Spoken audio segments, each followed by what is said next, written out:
Occasion ఏదైనా location ఎక్కడైనా తెలుగువారి వేడుక అంటే ఆలివ్ మిఠాయి ఉండాల్సిందే. భూభారతి చట్టాన్ని తెలంగాణ ఆవిర్భావ దినోత్సవం సందర్భంగా పూర్తి స్థాయిలో రాష్ట్ర వ్యాప్తంగా ఈ చట్టాన్ని అమలు చేయాలని చూస్తుంది. ఇది రాత్రికి రాత్రి కాకుండా మేధావులతోటి లీగల్ ఎక్స్పర్ట్స్ తోటి అన్ని కోణాలు ఆలోచన చేసి గౌరవ రాష్ట్ర రెవెన్యూ శాఖ మంత్రులు పొంగులేటి శ్రీనివాసరెడ్డి గారు ముఖ్యమంత్రి గారు ఈ కొత్త భూభారతి యాక్ట్ అనేది లాంచ్ చేయడం జరిగింది. గతంతో పోలిస్తే ఇప్పుడు ఈజీ అవుతుంది, అప్పుడు ఈజీ అవుతుంది. రైతులకు సంబంధించి అప్పుడు ఎట్లా స్లాట్ బుక్ గానే రిజిస్ట్రేషన్ అవుతుందో ఇప్పుడు కూడా అట్లా అవుతుంది. What is the difference between అంటే ధరణి అండ్ ఎగ్జాక్ట్లీ మంచి క్వశ్చన్ వేశారు.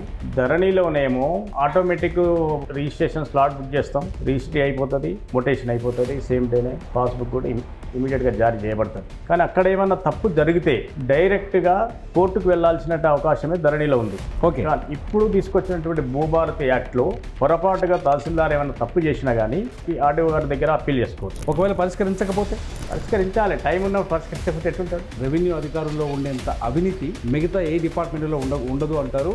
అదే చాలా తప్పండి. సరే, welcome to Suman TV. Telangana ప్రభుత్వం గతంలో ఉన్న ధరణి ప్లేస్లో ఇప్పుడు కొత్తగా భూభారతి చట్టాన్ని అమల్లోకి తీసుకొచ్చేందుకు ప్రయత్నాల్ని మొదలుపెట్టింది. నిన్న ఏప్రిల్ 14వ తేదీన ప్రయోగాత్మకంగా 4 మండలాల్లో ఈ చట్టాన్ని అమలు చేసి తెలంగాణ ఆవిర్భావ దినోత్సవం సందర్భంగా పూర్తి స్థాయిలో రాష్ట్ర వ్యాప్తంగా ఈ చట్టాన్ని అమలు చేయాలని చూస్తుంది. భూభారతిలో నిన్న ప్రతిపాదించిన అంశాలన్నింటినీ పరిశీలిస్తే ధరణి బెటరా లేకపోతే భూభారతి బెటరా? గతంలో ధరణికి భూభారతికి ఉన్న తేడా ఏంటి, వ్యత్యాసాలేంటి? ధరణిని భూభారతితో పోల్చొచ్చా లేకపోతే భూభారతి మరింత అనుకూలంగా మారిందా? ఈ అంశాలన్నింటిపైన మనతో చర్చించడానికి తెలంగాణ రాష్ట్ర రెవెన్యూ సర్వీసెస్ అసోసియేషన్ అధ్యక్షులు బాణాల రామరెడ్డి గారు ఉన్నారు స్టూడియోలో. రామరెడ్డి గారు నమస్కారం. నమస్కారం. రామరెడ్డి గారు, మీరు క్షేత్రస్థాయిలో పనిచేస్తున్నారు, ధరణిలో పనిచేశారు, ధరణి రాకముందుకు రెవెన్యూ అధికారిగా పనిచేశారు, ఇప్పుడు కొత్తగా భూభారతి అమల్లోకి వస్తుంది. ఒక మాటలో చెప్పాలంటే ధరణికి భూభారతికి ఉన్న తేడా ఏంటి? ధరణి బెటర్గా కనిపిస్తుందా మీకు, లేకపోతే భూభారతి బెటర్గా కనిపిస్తుందా? ధరణిలో ఉన్న లోపాలని దృష్టిలో పెట్టుకొని సవరించడానికి భూభారతి యాక్ట్ 2025 తీసుకొచ్చారు. అది బెటర్గా ఉన్నప్పుడు భూభారతి యాక్ట్ అనేది అవసరం రాదు కదా. కాబట్టి అందులో సామాన్య రైతులకి, గ్రాస్ రూట్లో ఉన్నటువంటి ఫీల్డ్ లెవెల్లో ఉన్న రైతులకి సరైన న్యాయం జరుగుతలేదు అని చెప్పేసి తిరిగి గౌరవ ముఖ్యమంత్రి గారు అన్ని విధాలుగా ఆలోచన చేసి ఈ రాష్ట్ర స్థాయిలో ఇది రాత్రికి రాత్రి కాకుండా మేధావులతోటి, లీగల్ ఎక్స్పర్ట్స్ తోటి, ఉద్యోగ సంఘాలతోటి వివిధ రకాలుగా సదస్సులు పెట్టి ప్రజలతోటి ఫీడ్బ్యాక్ తీసుకొని అన్ని కోణాలు ఆలోచన చేసి గౌరవ రాష్ట్ర రెవెన్యూ శాఖ మంత్రులు పొంగులేటి శ్రీనివాసరెడ్డి గారు ముఖ్యమంత్రి గారు సుదీర్ఘంగా చర్చించే నిన్న 14వ తారీఖు రోజున ఈ కొత్త భూభారతి యాక్ట్ అనేది లాంచ్ చేయడం జరిగింది. అంటే మీకు భూభారతితో పోలిస్తే అంటే గతంలో ధరణిలో లేని అనుకూలతలు లేకపోతే బెస్ట్ ప్రాక్టీసెస్ భూభారతిలో ఏం కనిపిస్తున్నాయి? ఆ విధంగా చూస్తే చాలా ఇష్యూస్ ఉన్నాయి. ధరణిలో భూభారతిలో ఉన్నటువంటి వేరియేషన్స్, ఉదాహరణకి సక్సెషన్ ఉంది. ఓకే, దాన్ని మనము కొత్త పాస్బుక్ ఉన్నటువంటి వ్యక్తి స్లాట్ బుక్ చేస్తే ఆటోమేటిక్గా సక్సెషన్ అవుతుంది, పాస్బుక్ మొటేషన్ అయి పాస్బుక్ వస్తుంది. ఇది ధరణిలో. కానీ ఇప్పుడు ఈ భూభారతి యాక్ట్లో ఆ విధంగా కావడం వల్ల కొంత వితిన్ ది ఫ్యామిలీలో అంత ఫ్యామిలీ మెంబర్ సర్టిఫికెట్ లేకుండా, కొంతమంది సమాచారం నోటీసులు ఇవ్వకుండా, కొంత మిగతా ఫ్యామిలీ మెంబర్స్కి ఈ విషయం తెలియకుండానే కొంతమందే ఆ పట్టా పాస్బుక్ పొందే అధికారం ఉంది. కాబట్టి అక్కడ సివిల్ కేసులు కావడం జరుగుతుంది. సో వారసత్వానికి సంబంధించి ఓకే, ఇప్పుడు ఇందులో ఏం చేశారంటే ఈ వారసత్వానికి సంబంధించిన దానికి ఒక సర్టన్ టైం పెట్టి సంబంధిత వ్యక్తులందరికీ నోటీసులు జారీ చేసి వాటి మీద ఏమైనా ఆబ్జెక్షన్స్ ఉన్నాయా, అందరూ దాని మీద ఇనానిమస్గా కాన్సెంట్ ఇస్తున్నారా చూసిన తర్వాతనే మీకు మోటేషన్ చేసే అవకాశం ఈ యాక్ట్లో పెట్టారు భూభారతిలో. సో గతంలో పోలిస్తే వారసత్వ భూములు కావచ్చు లేకపోతే వీలునామాల ద్వారా వచ్చిన భూములు కావచ్చు, గతంతో పోలిస్తే ఇప్పుడు ఈజీ అవుతుందా, అప్పుడు ఈజీ అవుతుందా? చట్టంలో రైతులకు సంబంధించి అప్పుడు ఎట్లా స్లాట్ బుక్ గానే రిజిస్ట్రేషన్ అవుతుందో ఇప్పుడు కూడా అట్లా అవుతుంది. ఓకే, సేమ్ డేనే.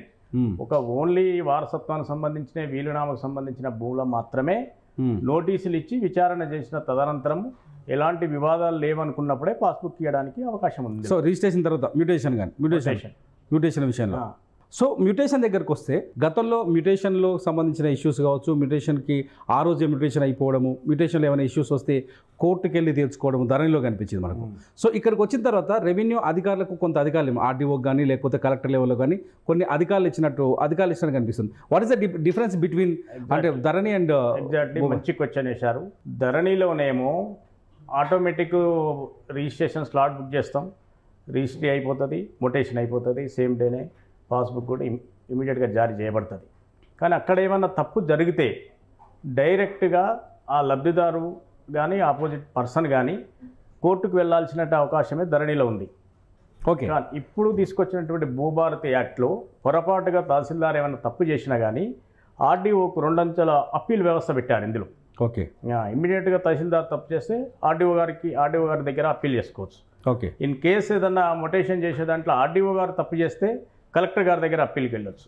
ఓకే. అంటే రైతుకు కింది స్థాయిలో న్యాయం జరిగే అవకాశం ఈ భూభారతి యాక్ట్లో పొందుపరిచారు. ఓకే. రామరెడ్డి గారు, ఇప్పుడు మనకు అనిపిస్తుంది మీరు అంటున్నారు అంటే గతంలో కోర్టుకి వెళ్ళినప్పుడు ఆ ధరణిలో ఉన్న రూల్ ప్రకారం కావచ్చు లేకపోతే ధరణి పద్ధతి ప్రకారం కోర్టుకు వెళ్ళటం వల్ల సరైన ఆధారాలు కావచ్చు లేకపోతే న్యాయం సరైన పద్ధతిలో జరుగుతుంది, ఆ తర్వాత మ్యూటేషన్ అవుతుంది ఇష్యూస్ ఏమైనా ఉంటాయి. కానీ అధికార లెవెల్లో ఇప్పుడు భూభారతికి వచ్చేసరికి 2 అంచెల వ్యవస్థ అంటున్నారు కదా, అధికార లెవెల్లోకి వస్తే వేరే వ్యవహారాలకు ఎక్కువ ఆస్కారం కనిపించట్లేదు. అట్లాంటి అవకాశం ఏమి ఉండదండి. ఎందుకంటున్నంటే కింది స్థాయిలో ఒకవేళ పొరపాటు జరిగితే మళ్ళీ డివిజన్ స్థాయిలో జరిగినా అది ప్రజలకు అందుబాటులో ఉండే వ్యవస్థ. ఓకే.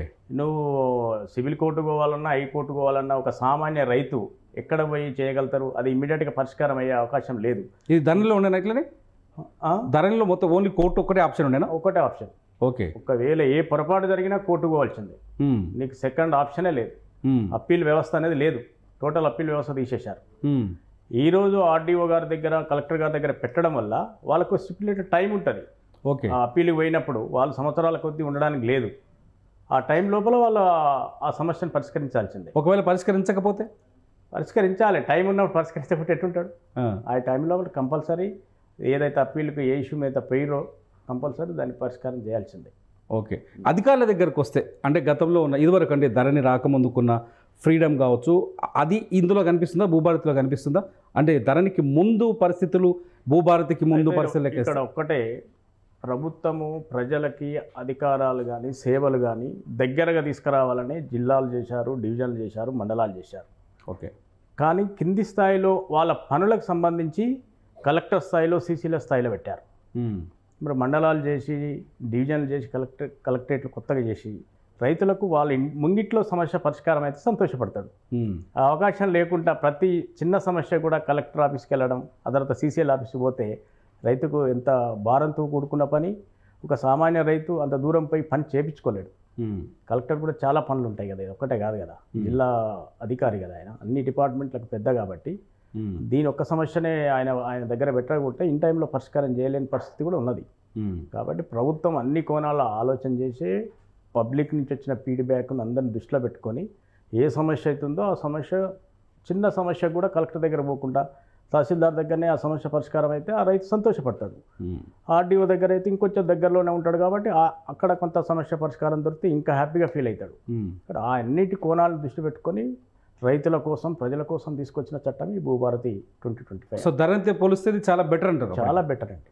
సార్, సాధారణంగా రామరెడ్డి గారు, మనకు ఈ సాదా బైనామాల రచ్చ ఒకటి మొదటి నుంచి నడుస్తుంది. తెలంగాణ రాష్ట్రం ఏర్పడ్డ తర్వాత వచ్చిన మొదటి ప్రభుత్వం చాలా స్పష్టంగా చెప్పింది, సాదా బైనామాల్ని ఒక సర్టెన్ పీరియడ్ లోపు రిజిస్ట్రేషన్ చేయించుకోండి, అవకాశం ఇస్తామని చెప్పింది. సో ధరణిలో ఆ ప్రభుత్వం అంతా హామీ ఇచ్చినప్పుడు ధరణిలో ఎందుకు అప్పుడు పెట్టలేకపోయింది? ఇప్పుడు సొల్యూషన్ ఏంటి? ధరణిలో అన్రిజిస్టర్డ్ సేల్ లీడ్స్ కానీ ఈ సాదా బైనామా ఏవైతే అనుకుంటున్నామో ఆ సమస్య పరిష్కారం ధరణిలో లేదు. కాకపోతే 12/10/2020 నుంచి 10/11/2020 వరకు ఒక నెల రోజులు టైం ఇచ్చారు. సాదా బైనామాకు సంబంధించినటువంటి ఇష్యూస్ ఏవైతే ఉన్నాయో మీరంతా అప్లై చేసుకోరని. దగ్గర సుమారు 12 లక్షల దరఖాస్తులు కూడా వచ్చాయి. తీసుకోవడమే కానీ వాటి సమస్య పరిష్కారం చూపించలే ధరణిలో. కాబట్టి ఈ కొత్త భూభారతి యాక్ట్లో కంపల్సరీ 2014 జూన్ 2 కన్నా ముందు ఎవరైతే సాదా బైనామా ద్వారా కొనుక్కొని ఉన్నారో భూములని, వాటికి వ్యవసాయ యోగ్యమైన భూములని, వాటికి తప్పకుండా ఈ భూభారతి యాక్ట్ ద్వారా పరిష్కారం చేసి ఆ 13B సర్టిఫికెట్ ఇచ్చి వాళ్ళకి పట్టదారు పాస్బుక్స్ అధికారం ఆర్డీఓ గారికి ఇచ్చారు. ఇందులో సార్ దానివల్ల ఉపయోగం ఏంటి సార్? ఎట్లాంటి ఉపయోగాలు అవుతాయి సాధారణ పేద రైతుకు స్టాంప్ డ్యూటీ కానీ ఆర్థిక భారం పడకుండా, ఓకే ఎప్పుడో కొనుక్కున్నాడు రిజిస్ట్రేషన్ చేసుకోలేక డబ్బులు లేక అయిపోయింది కాబట్టి వాళ్ళు అట్లనే ఆ భూమి చేసుకుంటున్నారు. బంధుత్వ మీదనో స్నేహం మీదనో కొనుక్కున్నారు. ఆ భూమి కొన్నప్పటి నుంచి సాదా బైనామదారు కొన్నప్పటి నుంచి తనే వ్యవసాయం చేసుకొని కబ్జా కలిగి కాసు కలిగి ఉన్నాడు. ఓకే కానీ రిజిస్ట్రేషన్ చేసుకోవడానికి డబ్బులు లేక చేసుకోకున్నటువంటి కేసులు ఇవి. ఓకే అప్పుడు ఫస్ట్ 13B(R)(R) యాక్ట్ అనేది ఎన్టీ రామారావు తీసుకొచ్చాడు మొదటగా. ఓకే అప్పటి నుంచి సాదా బైనామా ఆ కేసులు అట్లా మిగిలిపోయి ఉన్నాయి ఇవి. ఓకే ఇది ఒక్కసారి మళ్ళొకసారి అవకాశం ఇచ్చి ఈ కేసులన్నీ క్లియర్ చేస్తే ఈ పేద రైతులకు చాలా లబ్ధి జరుగుతుంది అనేది ప్రభుత్వ ఉద్దేశం. ఓకే అందుకోసమే తిరిగి ఈ భూభారతి యాక్ట్లో పెట్టడం జరిగింది. ఓకే సాధారణంగా సార్ ఇప్పుడు ఈ సాదా బైనామాల రిజిస్ట్రేషన్ వ్యవహారం ఉంటుంది కదా, అండ్ దీనివల్ల అంటే ఎన్ని రోజులు ఇట్లా కొనసాగే అవకాశం ఉంటుంది ఈ సాదా బైనామాలకి? సర్టెన్ పీరియడ్ ఇప్పుడు ఈ 2014 వరకు కొన్న భూములను ఇవి వన్స్ ఇవి క్లియర్ అయినాయి అనుకో, ఇంకా సాదా బైనామా అనేది ఇక రాదు. సో పాత పెండింగ్ ఉన్న వరకే, ఇప్పుడు ఉన్న వరకు మొత్తం ఎన్ని ఉన్నాయి అన్ని క్లియర్ చేయాలని. గతంలో మీరు ఉన్నారు కదా రెవెన్యూ, ఎన్ని అప్లికేషన్స్ వచ్చినాయి దాదాపు తెలంగాణలో సాదా బైనామా మీద? ఇప్పుడు అదే సుమారుగా 12 లక్షల దరఖాస్తులు వచ్చి పెండింగ్ ఉన్నాయి. ఇప్పుడు 12 లక్షలు సాదా బైనామా. అంటే అందులో కొన్ని ఎలిజిబుల్ కావచ్చు, కొన్ని కాకపోవచ్చు. రేపు విచారణ చేస్తే ఎన్ని జెన్యూన్గా ఉండి ఎన్ని ఆ సాదా బైనామా ద్వారా విచారణ చేసి పరిష్కారం చేయడానికి అవకాశం ఉందో బట్టి ఫైనల్గా ఎన్ని వస్తాయని చెప్పగలుగుతాం. సాధారణంగా సాదా బైనామాలో ఈ డాక్యుమెంట్స్ ఎన్ని రకాలుగా ఉంటాయి? ఎటువంటి డాక్యుమెంట్స్ చెల్లడానికి అవకాశం ఉంటాయి? ఎటువంటి డాక్యుమెంట్స్ వాల్యూ లేకుండా ఉంటాయి? ఒరిజినల్గా సాదా బైనామా ద్వారా కొనుగోలు చేసి కొనుగోలు నుంచి దాదాపు 12 సంవత్సరాల వరకు ఆయనే కాస్త కబ్జా కలిగి ఉండి రేపొద్దుగాల అధికారులు నోటీసులు జారీ చేసి విచారణ చేస్తే ఎవరైతే కొనుక్కున్నాడో ఆరైతే ఉండి అక్కడ పాత పట్టదారు కాన్సెంట్ కూడా తీసుకుంటాం. అమ్మిన పట్టదారు కూడా ఎంక్వైరీ జరుగుతుంది. ఓకే కొంతమంది పట్టదారులు ఇప్పుడు భూముల వాల్యూ పెరిగినాయి, వాళ్ళ లీగల్ ఎయిడ్స్ ఉంటారు, అమ్మిన వ్యక్తి చనిపోతారు, ఆ లీగల్ ఎయిడ్స్ కూడా మేము అమ్మలేదు మా నాన్న అమ్మలేదని కూడా అనే అవకాశం ఇది జరుగుతుందా? అట్లేం లేదు. యాక్ట్లో కంపల్సరీ ఆయన కొనుక్కొని పొజిషన్ మీద ఉండి ఆ చుట్టుపక్కల రైతులు కనుక ఈయనే కొనుక్కున్నాడని చెప్పి మన పంచనామా ద్వారా నిర్ధారణ చేసుకొని జెన్యున్గా ఉంటే మాత్రం చేసే అధికారం అధికారికి ఉన్నది. అంటే చాలా చోట్ల చూస్తున్నాం మన సిటీల్లో కానీ, లేకపోతే అర్బనైజేషన్ పెరుగుతున్న ప్రాంతాలు, వ్యవసాయ భూములన్నీ ఈ ప్లాట్లు అయిపోతుంటాయి. అక్కడికి వచ్చేసరికి మీరు చెప్పిన ఈ పంచాయతీలు చాలా ఎక్కువ కనపడుతుంది. తాత వేలుముద్ర ఉంది, మా నాయనమ్మ వేలుముద్ర ఉంది. ఈ సాదా బైనామా అనేది గ్రామీణ ప్రాంతాలకే పరిమితం చేశారు. ఓకే సిటీ అర్బనైజేషన్, సిటీ పెరుగుతున్నప్పుడు గ్రామాలు, ఫర్ ఎగ్జాంపుల్ మన హయత్ నగర్ ఉంది, కుంట్లూరు లేకపోతే పసుమాములు అటువంటి ఊళ్ళలోకి సిటీ పెరుగుతుంది, వెంచర్స్ వస్తున్నాయి కదా, అక్కడ కూడా దీన్ని ఎట్లా అమలు చేస్తారు? సాదా బైనామాలను ఎట్లా పరిగణలో తీసుకుంటారు? ఇప్పుడు మాకు తెలిసినంత వరకు అయితే ఓన్లీ గ్రామీణ ప్రాంతాలు అంటే అర్బనైజేషన్ HMDA పరిధిలో యువతలో ఉన్న మండలాలను అయితే ఇంక ఇంప్లిమెంట్ చేయలేదు. ఓకే ల్యాండ్ వాల్యూ సార్ ఇక్కడికి వచ్చిన తర్వాత ఇప్పుడు భూమి హక్కు విషయంలో, రెవెన్యూ రికార్డుల విషయంలో గతంలో ధరణిలో ఎలా ఉండేది రెవెన్యూ రికార్డుల మెయింటెనెన్స్, ఇప్పుడు భూభారతిలో ఎటువంటి మార్పు కనిపిస్తుంది? ముఖ్యంగా ఏంటంటే ఈ ధరణి అనేది 2020 వచ్చినప్పటి నుంచి, అంతకన్నా ముందు మనం 2013-14 వరకు మాన్యువల్ పానీలు రాసాం, చేతిరాత పానీస్ అంటాం కదా. అవును, ఏ సంవత్సరానికి ఆ సంవత్సరం పానీస్ రాసేది. ఓకే రాసి ఎవ్రీ ఇయర్ జమాబంద్ అయ్యేది. అంటే ఆ సంవత్సరంలో కొనుగోలు జరిగినటువంటి వాటిని మొటేషన్ ద్వారా అమెండ్మెంట్ చేసిన ద్వారా మనం కొత్తగా మళ్ళీ ఎవరైతే కొన్నారో అమ్మిన వ్యక్తి నుంచి కొన్న వాళ్ళ వ్యక్తుల పేర్లు రాసుకుంటూ ఎవ్రీ ఇయర్ పానీ అట్లా అప్డేట్ అయ్యేది. ఆ తర్వాత జమాబంద్ అయ్యేది. అయితే ఆ సిస్టమ్ అంతా పోయింది. ఓకే ధరణితో ఓకే. అంటే ఈ కంప్యూటరీకరణ, ఈ డిజిటలైజేషన్ ఏదైతే ఎప్పుడైతే వచ్చిందో దీంతో ఆన్లైన్లో పానీస్ వచ్చేసినాయి. అయితే ఈ ఆన్లైన్లో పానీలు ఇప్పుడు 2020 సంవత్సరంలో మనం కంప్యూటరీకరణ చేసినాం. తర్వాత మళ్ళీ 2021కి వెళ్ళిపోయినాం. ఆ పాత పానీ దొరకలేదు, ఆన్లైన్లో వచ్చే అవకాశం లేదు. 2020 లేదు. కరెంట్ ఇయర్ పానీ మాత్రం పొందగలుగుతాం. ఇయర్ రికార్డు మాత్రం దొరుకుతుంది.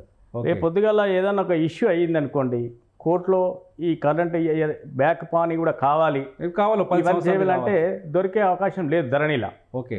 అయితే ఇప్పుడు ఈ యాక్ట్ ద్వారా ప్రభుత్వం ఆలోచన చేసి ఏదైతే ఈ ఆన్లైన్లో డిజిటల్ అయినటువంటి పానీ ఉందో ఎవ్రీ ఇయర్ ప్రింట్ తీసి దాన్ని జమాబందీ రూపంలో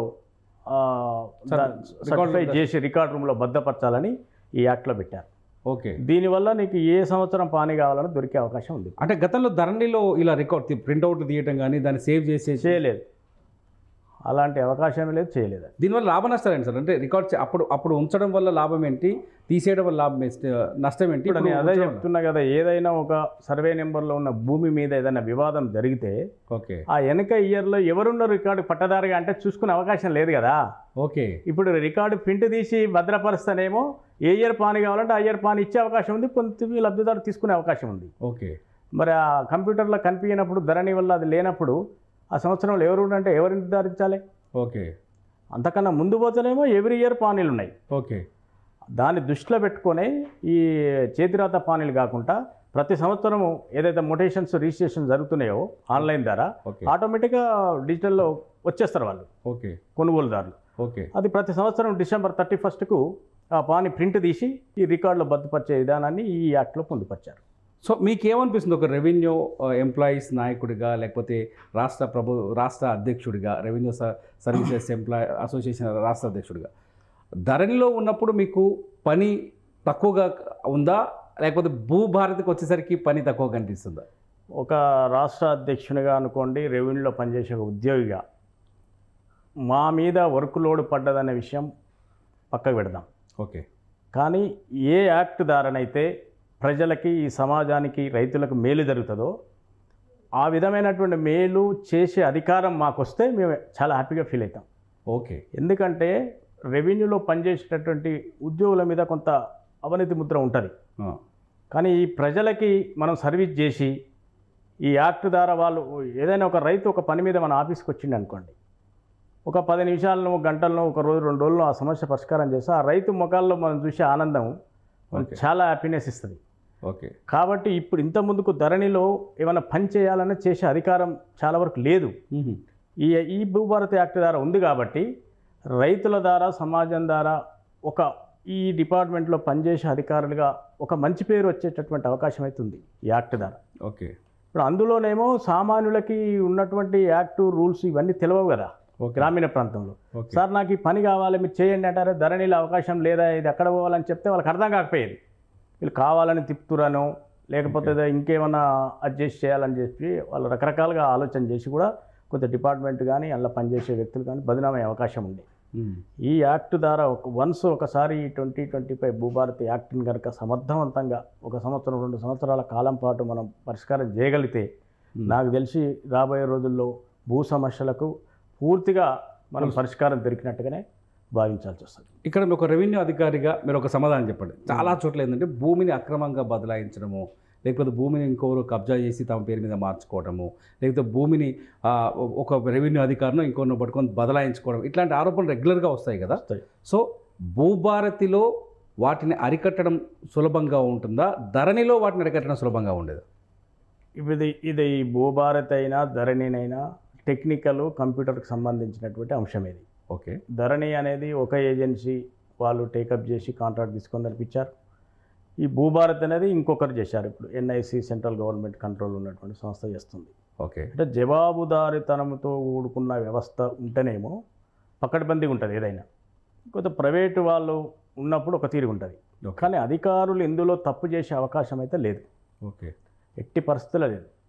ఓకే ఒకవేళ చేసినా కానీ ఎవరు ఎట్లా చేశారనేది కూడా ఏమంటే దొరికిపోతారు. ఓకే అలాంటి ఒక వ్యక్తి పేరు నుంచి ఇంకొక వ్యక్తి పేరు మార్చడం కానీ, కబ్జాలలో మార్చడం కానీ అట్లాంటి అవకాశం లేదు. ధరణిలో కబ్జా కాలం అనేది లేదు. ఓకే అసలు ఈ భూభారతి యాక్ట్లో మాత్రం కబ్జా కాలం కూడా పెట్టారు. ఓకే సో గతంలో పోలిస్తే చరిత్రకు వెళ్ళినా, లేకపోతే వెనక్కి వెళ్ళినా, ధరణికి ముందు వెళ్ళినా రెవెన్యూ అధికారులు అంటే రెవెన్యూలో ఉండేంత అవినీతి, మీరు ఉద్యోగ సంఘాల నాయకులు కాబట్టి క్వశ్చన్ అడుగుతున్నాను, రెవెన్యూ అధికారుల్లో ఉండేంత అవినీతి మిగతా ఏ డిపార్ట్మెంట్లో ఉండదు అంటారు. సో ఎక్కువ బాగా డబ్బులు సంపాదించే వాళ్ళు కూడా రెవెన్యూ అధికారులు అంటారు. అది చాలా తప్పండి. సరే 1% 0.5% ఉండొచ్చు. అది ఓన్లీ రెవెన్యూ డిపార్ట్మెంట్లో ఉందంటే అని కూడా లేదు. అన్ని డిపార్ట్మెంట్లో ఉండొచ్చు. కానీ రెవెన్యూ డిపార్ట్మెంట్లో ఆ పేరు ఎందుకు ఎక్కువ వస్తుందంటే ప్రజలతోటి ఎక్కువ రిలేషన్స్ ఉన్నటువంటి డిపార్ట్మెంట్ ఇది. బర్త్ సర్టిఫికేట్ నుంచి డెత్ సర్టిఫికేట్ వరకు ప్రతి ఒక్క విషయము సామాన్య పబ్లిక్ నుంచి చాలా పెద్ద వ్యక్తులకు, సమాజంలో ఉన్న వ్యక్తులకు కూడా లింక్ అయ్యి ఉన్నటువంటి జాబ్ చార్ట్ మేము చేస్తాం కాబట్టి ఎక్కువ బదనామయ్యే అవకాశం మాకుంది. అంతేగాని అట్లా ఏదో మొత్తం అవినీతి అంటే మేము చేసేటటువంటి వర్క్ను కూడా మీరు ఒకసారి గమనిస్తే రెవెన్యూ అధికారులు ఒక సెలవు ఉండదు, ఒక పండుగ ఉండదు, ఏ టైం ఆదివారమైనా ఎప్పుడు పిలిచినా కానీ 24 గంటలు రెవెన్యూ డిపార్ట్మెంట్లో పనిచేసే అధికారులు పనిచేస్తారు. దాన్ని ఎవరు గుర్తించరు. అందరూ 10:30 to 5కే ఆఫీస్ నుంచి పోయే అధికారులు ఉన్న డిపార్ట్మెంట్లు ఉన్నారు. మాకు అట్లుండదు. ఉదయం 6 గంటల నుంచి రాత్రి 12 గంటలు కూడా మీటింగ్లకు అటెండ్ అవుతాం. నిర్విరామంగా పనిచేస్తారు. మీ గవర్నమెంట్ పబ్లిక్ కోసం ఏ స్కీమ్ అయితే వెల్ఫేర్ ఇంట్రడ్యూస్ చేసినా కానీ గ్రాస్ రూట్లో ఇంప్లిమెంట్ చేయాలన్నా కానీ ఆ ప్రోగ్రామ్ సక్సెస్ చేయాలా కానీ రెవెన్యూ వాళ్ళే చేయాలి. ఓకే, మీరు ఎలక్షన్స్ తీసుకోండి, ఎంత పెద్ద టాస్క్ సబ్జెక్ట్ అది. 24 గంటలు మాకు సెలవులు లేకుండా అసలు ఏవి లేకుండా కూడా పనిచేస్తాం. మరి దాన్ని సమాజం కూడా గుర్తించాలి కదా, ఇంత కష్టపడి పనిచేస్తారు అనేది కూడా గుర్తించాలి కదా. ఓకే, ప్రోటోకాల్స్ కానీ గవర్నమెంట్ ప్రోగ్రామ్స్ కానీ ఎలక్షన్స్ కానీ ఏదైనా విజయవంతంగా పనిచేస్తున్నారు రెవెన్యూ డిపార్ట్మెంట్ వాళ్ళని. మరి డిపార్ట్మెంట్లో పనిచేసే వ్యక్తులు కానీ డిపార్ట్మెంట్ని కూడా వాళ్ళు కూడా సమాజం కానీ గుర్తించాలి. అందుకే గౌరవ ముఖ్యమంత్రి గారు నిన్న మీటింగ్లో చెప్పారు, ఈ రెవెన్యూ డిపార్ట్మెంట్లో పనిచేసే వ్యక్తుల యొక్క మంచితనం, వాళ్ళు చేసే పనిని కూడా మనం గుర్తించాలి. ఒక అవినీతి ముద్ర అనేది కరెక్ట్ కాదు. సమాజం నుంచి వాళ్ళు వేరు చేసి చూడకూడదు. వాళ్ళు చేసే మంచిని కూడా మనం గుర్తుపెట్టుకోవాలి. రామరెడ్డి గారు ఇక్కడికి వచ్చేసరికి ముఖ్యమంత్రి గారి వ్యాఖ్యల దగ్గరికి వచ్చేసరికి గతంలో ఉన్న ముఖ్యమంత్రి కావచ్చు, గతంలో ఉన్న ప్రభుత్వం కావచ్చు, రెవెన్యూలో అవినీతి పేరుకుపోయింది అని చెప్పేసి అప్పట్లో విఆర్ఓ వ్యవస్థను పూర్తి స్థాయిలో ఎత్తేసింది. సో ఇప్పుడు భూభారతి చట్టంలో వచ్చిన మార్పులు కావచ్చు, కొత్త 6వ చట్టం ప్రకారం కావచ్చు, రెవెన్యూ సిబ్బందికి ఎక్కువ పనులు కనిపిస్తున్నాయి. ఎందుకంటే మన లెక్క ప్రకారం ఆర్డీఓ ఎంక్వైరీ చేయాలన్నా, లేకపోతే ఏది అప్పీల్కి వెళ్ళినప్పుడు, లేకపోతే కలెక్టర్ ఎంక్వైరీ చేయాలన్నా గ్రౌండ్ లెవెల్లో విఆర్ఓలు లేకుండా అది సాధ్యమయ్యే పరిస్థితి కనిపించట్లేదు. సో ఇప్పుడు ఆ వ్యవస్థను మళ్ళీ పునరుద్ధరిస్తే సరిపోతుందా ఇప్పుడున్న ఎంప్లాయ్ కానీ, లేకపోతే వర్క్ అంతా? చాలా మంచి క్వశ్చన్ వేసారు.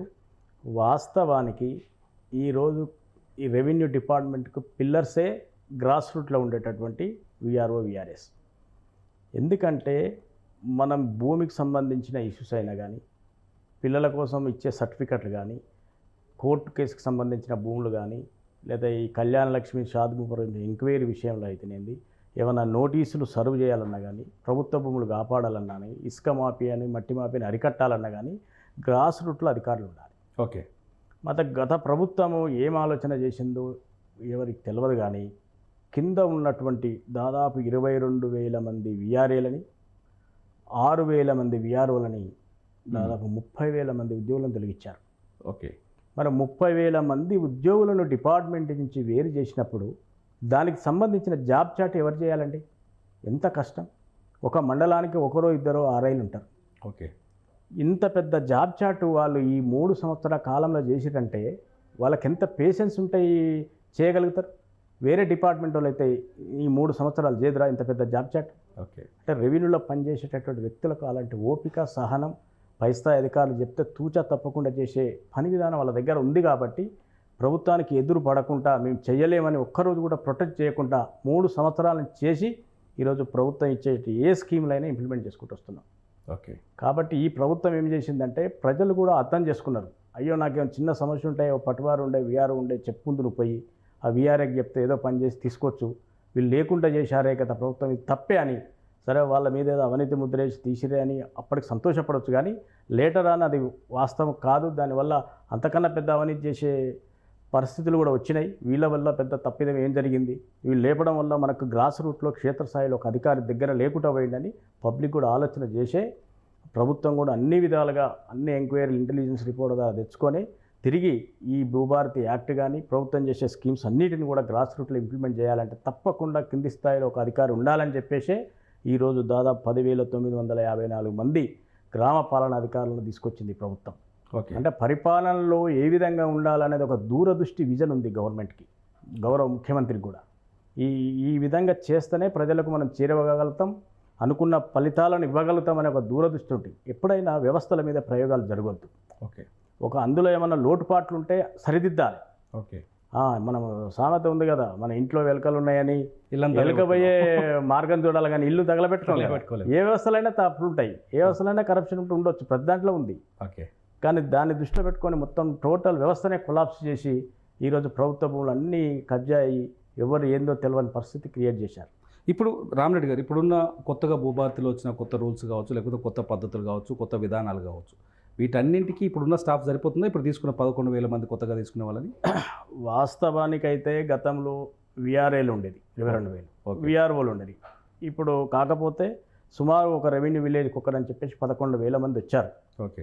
ఎందుకంటే ఆటోమేటిక్గా ఇప్పుడు ఆన్లైన్ రిజిస్ట్రేషన్ అయింది కాబట్టి ఓకే. ఈ 11,000 మంది గ్రామానికి ఒకరు వచ్చినా కానీ ఎట్టయినా డిపార్ట్మెంట్ నడపవచ్చు.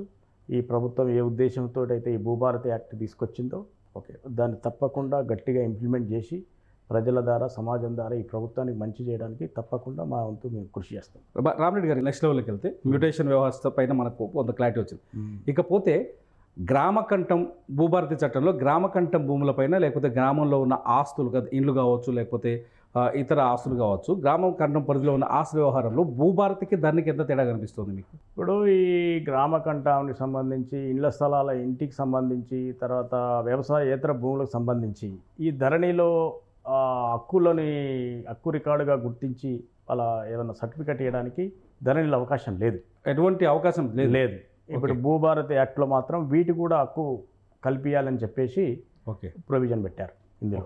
ఇప్పుడు గ్రామకంఠంలో ఇల్లు ఉన్నాయి లేకపోతే గ్రామకంఠంలో ఆస్తులు వేరే వ్యవసాయేతర భూములు ఉన్నాయి వీటికి ఈ కొత్త భూభారతి ప్రకారం వాళ్ళ సర్టిఫికెట్స్ వచ్చే అవకాశం ఉందా? రెవెన్యూ కానీ తప్పకుండా ఉంది. ఈ భూభారతి 2025 యాక్ట్లో ఓకే చట్టంలోనే పెట్టారు కాబట్టి తప్పకుండా, కాకపోతే కొంత టైం పడుతుంది దీనికి.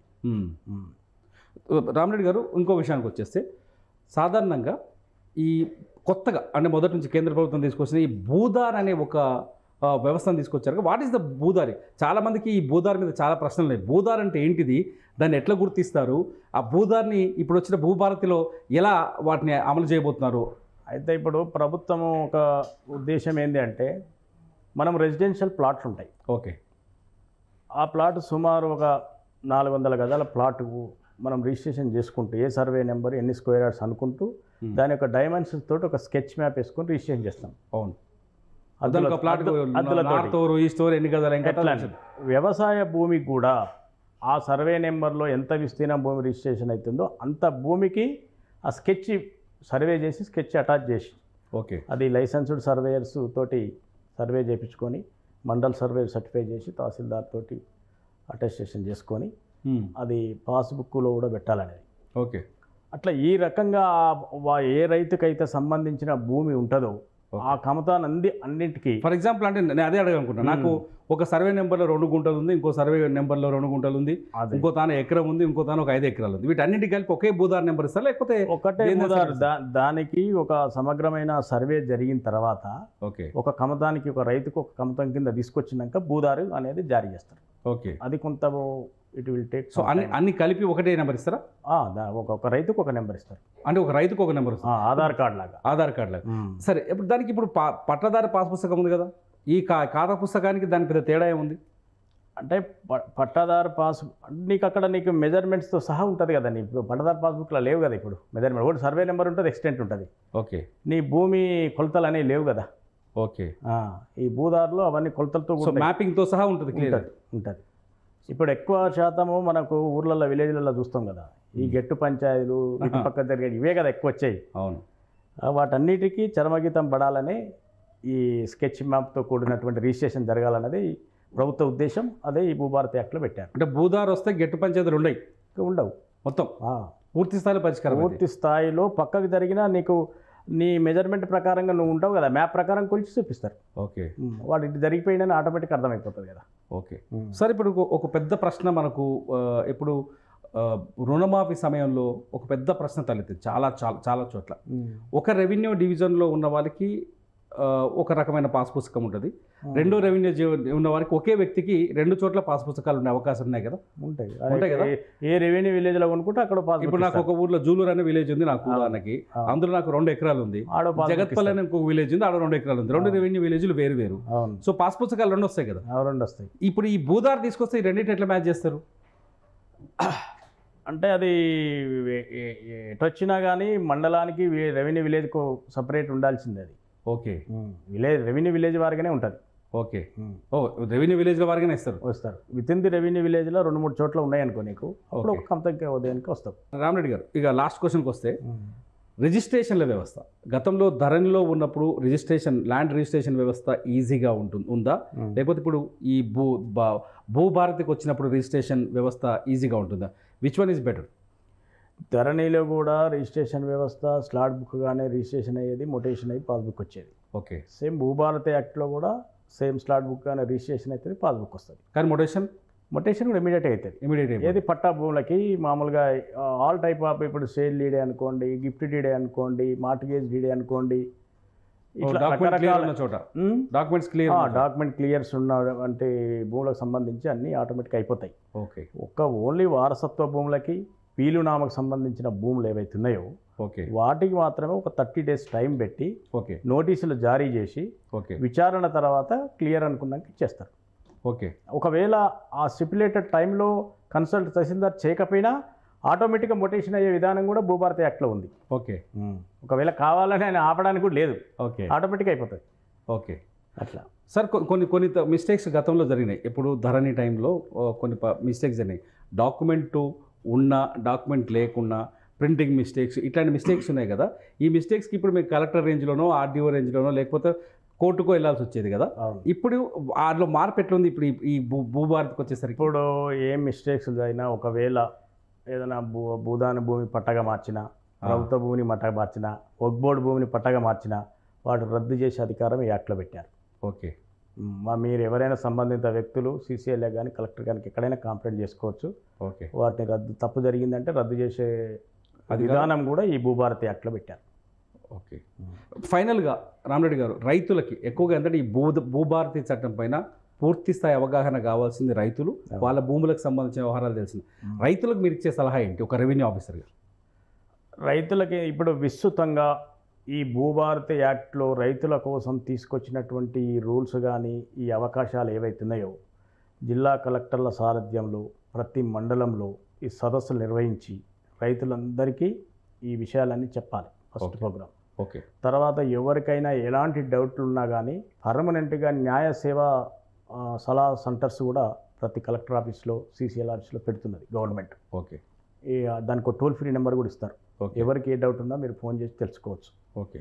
దీన్ని విస్తృతంగా ప్రజలకు తీసుకుపోవాలి. ప్రభుత్వం కూడా ఏంటంటే రాత్రికి రాత్రే ఈ వ్యవస్థను తీసుకొచ్చి రైతుల మీద ప్రజల మీద రుద్దితే ఏమైనా తప్పులు జరిగి అంటే ఏమన్నా రైతులకు కానీ నష్టం జరగవచ్చు అని చెప్పేసి ఈ పైలట్ ప్రాజెక్ట్ కింద ఒక వివిధ జిల్లాలలో 4 మండలాలు తీసుకోవడం జరిగింది. ఓకే. అక్కడ ఈ నెల రోజుల లోపల వచ్చేటటువంటి రైతుల నుంచి వచ్చే ఆబ్జెక్షన్స్ కానీ దీని ఫీడ్బ్యాక్ తీసుకున్న తర్వాత ప్రతి జిల్లాలో మళ్ళీ ఒక మండల్ పైలట్ ప్రాజెక్ట్ కింద పెడతారు. ఆ మండల్లో వచ్చేటటువంటి రిజల్ట్ను బేరేజ్ వేసుకొని ఆ తర్వాత రాష్ట్ర స్థాయిలో రెగ్యులర్గా ఇంప్లిమెంటేషన్ జరుగుతుంది. ఓకే. సో ఫైనల్గా రైతులు కానీ లేకపోతే ఈ ప్రభుత్వాలు కానీ ఈ రెవెన్యూ వ్యవహారానికి వచ్చేసరికి బాగా ఎక్కువ మంది బ్రోకర్ల మీద ఆధారపడుతుంటారు, వాళ్ళ మీద ఆధారపడుతూ ఉంటారు కదా. సో ఈ వ్యవస్థని నిర్మూలించాలి అంటే ఈ భూదార్ ద్వారా సాధ్యమవుతుందా? 100% సాధ్యమవుతుంది. ఎందుకంటే ఇది మధ్యవర్తిత్వకు సంబంధమే లేదు. ఇక నువ్వు డైరెక్ట్ నీకు సంబంధించిన ఇష్యూస్ ఏవైతున్నాయో గతంలో 33 మాడ్యూల్ ఉండేది ధరణిలో. ఓకే. కానీ ఇప్పుడు 6 మాడ్యూళ్ళకే కుదించారు భూభారతి యాక్ట్లో. ఓకే. అంటే తనకు సంబంధించిన ఏ విషయము ఏ మాడ్యూల్ కింద అప్లై చేయాలన్నా కూడా సంబంధిత రైతుకి తెలియపోయేది, కన్ఫ్యూజ్ అయ్యేది. మాడ్యూల్స్ ఎక్కువ ఉండడం వల్ల ఇప్పుడు అవన్నీ కన్ఫ్యూజ్ అవుతున్నారు. ప్రజలకు సాధారణ వాడక భాషలోగా కన్ఫ్యూజన్ కాకుండా ఉండాలనే భూభారతిని గౌరవ ముఖ్యమంత్రి గారు రూపొందించడం జరిగింది. ఓకే. ఇప్పుడు 6 మాడ్యూల్లో ద్వారానే ఏ సమస్యకైనా పరిష్కారం దొరికే సొల్యూషన్ దొరుకుతుంది. డైరెక్ట్ మీ సేవా సెంటర్లు ప్రతి మండల కేంద్రాలలో ఉన్నాయి, పెద్ద పెద్ద విలేజ్లలో ఉన్నాయి. ఓకే. అక్కడ పోయి అప్లై చేసుకుంటే ఆటోమేటిక్గా మీ సేవ ద్వారా ఆఫీస్కి వస్తుంది. మేము ఎంక్వైరీ చేసి ఆటోమేటిక్గా చేసేస్తాం. ఇంకా మధ్యవర్తిత్వానికి ఛాన్సే లేదు ఇక్కడ. ఓకే. ఇప్పుడు అంటే మొత్తానికి గవర్నమెంట్కి మీరు థ్యాంక్స్ చెప్తున్నారు రెవెన్యూ ఎంప్లాయీస్, లేకపోతే బాబోయ్ మాకు పని పెంచేసిన మళ్ళీ రేవంత్ రెడ్డి వచ్చి అనుకుంటున్నారు? రాష్ట్ర ప్రభుత్వము భూభారతి యాక్టు మా రెవెన్యూ ఉద్యోగులకు లేకపోతే లీడర్ల కోసము తీసుకురావు. ఏ ప్రభుత్వమైనా పని దగ్గరకు వచ్చే వరకు మా మీద వర్క్ బర్డెన్ పడేది వాస్తవం, అది కాదనలేము. కాబట్టి వీలైనంత త్వరగా ఈ గ్రామ స్థాయిలో ఏదైతే గ్రామ పాలన అధికారులు ఉన్నారో వాళ్ళని తీసుకురావాల్సిన అవసరం అయితే ఉంది. ఓకే. ఈ యాక్ట్ను పకడ్బందీగా ఇంప్లిమెంట్ చేసి ప్రజలకి ఇంటర్నెట్ ఈ సమస్య పరిష్కారం చేసే టైంలో మేము పనిచేయాలంటే మాత్రం కింద అధికారులు మాత్రం ఉండాలి. ఓకే. వాళ్ళని యాజ్ ఎర్లీ యాజ్ పాసిబుల్ ఆ సిస్టాన్ని ఇంట్రడ్యూస్ చేస్తే కనుక ఇది ఇంకా సింప్లిఫై అయ్యి తొందరగా ఇంప్లిమెంట్ చేసి ఈ ప్రభుత్వానికి అన్ని విధాలుగా మంచి పేరు రావడానికి అవకాశం ఉంది. మేము కూడా ఈ రాష్ట్ర ప్రభుత్వం తీసుకునే నిర్ణయాన్ని స్వాగతిస్తూ ఛాయాశక్తుల కృషి చేసి ప్రభుత్వాన్ని మంచి పేరు తేవడానికి తప్పకుండా కృషి చేస్తామని గౌరవ ముఖ్యమంత్రికి మీ ద్వారా కూడా తెలియజేస్తున్నాం. తెలంగాణ రెవెన్యూ సర్వీసెస్ అధ్యక్షుడిగా, సర్వీసెస్ అసోసియేషన్ అధ్యక్షుడిగా మీ డిమాండ్స్ ఏమైనా ఉన్నాయా? ఈ కొత్త మార్పులకు సంబంధించి ఇంకా ఇటువంటి మార్పులు తీసుకురావాలి, ఇటువంటి చర్యలు చేస్తే బాగుంటుందని ఏమైనా ఆలోచనలు ఉన్నాయా? ఇప్పుడు మా ఉద్యోగులకు సంబంధించిన సమస్యలు చాలా ఉన్నాయి. ఉద్యోగాల సంగతి కాదు, ఈ పని విషయంలో కానీ ఇప్పుడు చట్టం విషయంలో కానీ. పని విషయంలో కింది స్థాయి సిబ్బంది మాకు ఉండాలి కంపల్సరీ. ఓకే. తర్వాత దీనికి సంబంధించిన పవర్స్ ఏవైతే తహసీల్దార్లకు, ఆర్డీఓ ఇవన్నీ ఉన్నాయో దానికి సంబంధించి సరిపడే సిబ్బంది కూడా ఉండాలి. ఓకే. లేకపోతే ఏమవుతుందంటే మీ దగ్గరకు వస్తే పెండింగ్ అయిపోతుంది ఇప్పుడు. ఎందుకంటే ఒకటేసారి రైతులు మా మీద పడే అవకాశం ఉంది. ఓకే. పంచాయతీ పెండింగ్ ఉన్నాయి కదా, పెండింగ్ ఉన్నాయి. ఆల్రెడీ పబ్లిక్ వెళ్ళిపోయింది, అరే భూభారతి యాక్ట్ వచ్చిందంట, మా పనులన్నీ ఎమ్మట అయిపోతాయంట రాత్రికి అని చెప్పేసి వాళ్ళు ఒకటేసారి మీద పడతారు. ఓకే. కాబట్టి వాటిని మేము కూడా ఎక్కువ టైం తీసుకొని ఆ పని చేయాలని డిసైడ్ అయినాం. ఓకే. ఎందుకంటే రైతుల కోణంలో పని చేయాలి, ప్రభుత్వం దగ్గర మంచి పేరు తెచ్చుకోవాలనే ఉద్దేశంతో మేము ఉన్నాం కాబట్టి తప్పకుండా చేస్తాం. ఆ విధమైన సిబ్బందిని కూడా ఎట్లా ఏర్పాటు చేసుకోవాలని అవసరమైతే గౌరవ రెవెన్యూ మంత్రి గారి దృష్టికి, ముఖ్యమంత్రి దృష్టికి తీసుకుపోయి ఈ చట్టం పట్ల మాత్రం ఇంప్లిమెంటేషన్ చేయడానికి శాయశక్తిలో పనిచేస్తాం. రైట్. ఇది మొత్తానికి రెవెన్యూ శాఖ, రెవెన్యూ విభాగంలో ఉండే ఉద్యోగులు మాత్రం భూభారతి పైన కాస్త గుడ్ థింగ్ని అంటే పాజిటివ్ని ఎక్స్పెక్ట్ చేస్తున్నారు. ప్రభుత్వం ఏదైతే మార్పులు చేసిందో మార్పులకు తగ్గట్టుగా ఉద్యోగుల సంఖ్యను కూడా పెంచాల్సిన అవసరం ఉందని చెప్తున్నారు. ధరణితో పోలిస్తే కొంత మరింత సులభతరంగా భూభారతి చట్టం పనిచేసే అవకాశం ఉందని రెవెన్యూ ఉద్యోగుల సంఘాల నాయకులు కానీ రెవెన్యూ ఉద్యోగుల స్వరంగా మనకు వినిపిస్తోంది. థ్యాంక్ యూ రామిరెడ్డి గారు. నమస్తే.